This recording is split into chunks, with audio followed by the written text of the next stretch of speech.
Un homme qui n'a pas la foi, qui a mal aux pieds, qu'est-ce qu'il va dire? C'est à cause de mes chaussures. Il va accuser ses chaussures. Qui c'est qui, moi, faire ces chaussures? Qu'est-ce que j'ai fait de les acheter? J'ai mal aux pieds maintenant. D'accord? Elles sont pas bonnes. Et donc, ça veut dire quoi? Ça veut dire que lui, au lieu d'utiliser la foi, il utilise l'intellect. Tu dois d'abord apprendre à utiliser la foi. Une fois que ta foi, elle est bien posée, tu vas pouvoir maintenant faire siéger ton intellect. Tu vas pouvoir maintenant, oui, l'utiliser de la bonne manière. Mais si à la base, tu n'as pas la foi, si à la base, tu ne prends pas les choses avec le regard qui s'appelle l'Irat Hashem, voir Hashem, alors ton intellect, il sert à rien. Ton intellect, il va que te faire des problèmes. Tu vas accuser Weston, tu vas accuser Timberland, tu vas accuser tout le monde. Sauf que c'est marrant, il y a un mec qui a des plus grands pieds que toi, il a la même pointure que toi, il n'a pas mal aux pieds. Ça, c'est que les raisons qui sont apparentes que tu regardes. Mais la question qu'il faut que tu te poses, c'est pourquoi toi, tu tombes sur ces chaussures? Hier, tu les as pas mises. Je les ai mises aujourd'hui, pourquoi aujourd'hui? Et il y a la semaine dernière, tu les as mises, la semaine dernière, elles t'ont pas fait mal. Ah, comment ça se fait? Donc aujourd'hui, tu vois bien qu'il y a une raison. La raison déjà que tu dois savoir, c'est que Hachem, il l'a fait, qu'il y a une raison qui te dépasse. Maintenant, première des choses, je l'accepte. C'est quoi le bon chemin?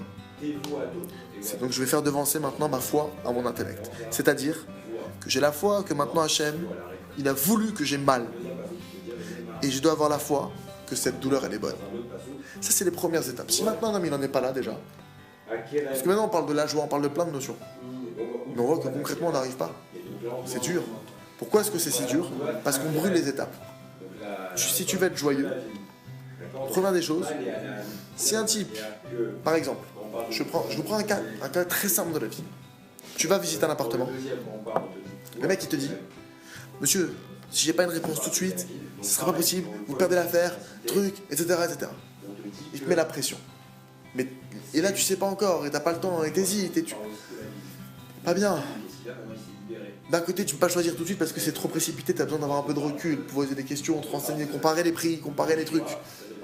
D'un autre côté, il te dit que je vais le perdre. Un type qui n'a pas la foi, il vient à un mauvais moment.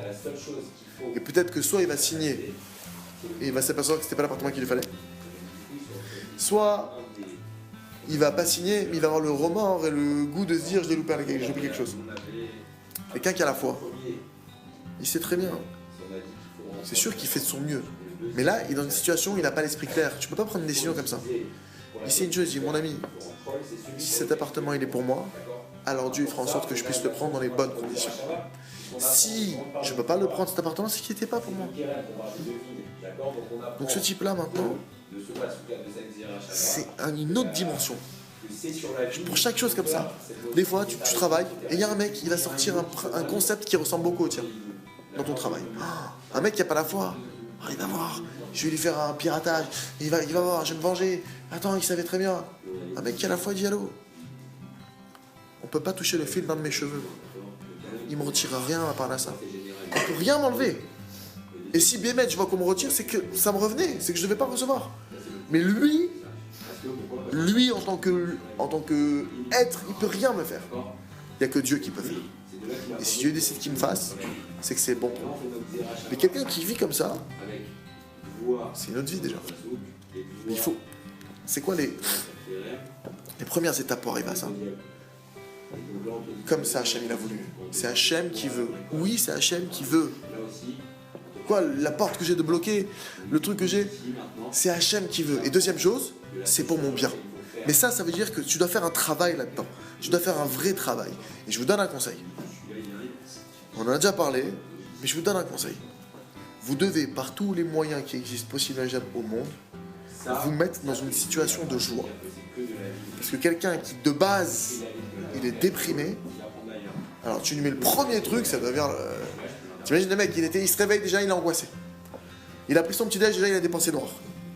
Au moment où son téléphone il sonne pour lui annoncer la nouvelle, bon là il est déjà au coup de grâce. Donc déjà à 9h du matin, il est déjà KO le mec. Lève-toi en dansant mon frère, kiffe. Tu t'es pas levé, tu t'es pas comme... C'est pas grave. C'est pas grave. Tu vas changer demain. Tu vas prier sur ça, tu vas faire tchouva sur ça.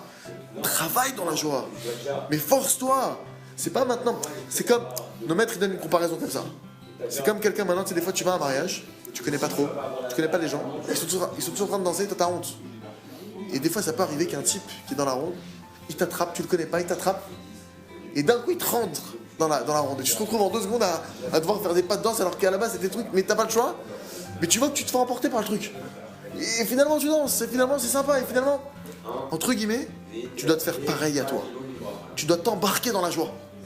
C'est vrai que là tu te sens un peu timide, non, embarque-toi. Mets une musique, tape des mains, danse, fais quelque chose, ne reste pas avec cette situation où tu sens que tu es en train de... Tu dois tous les matins, c'est à toi de faire que ta vie elle soit belle.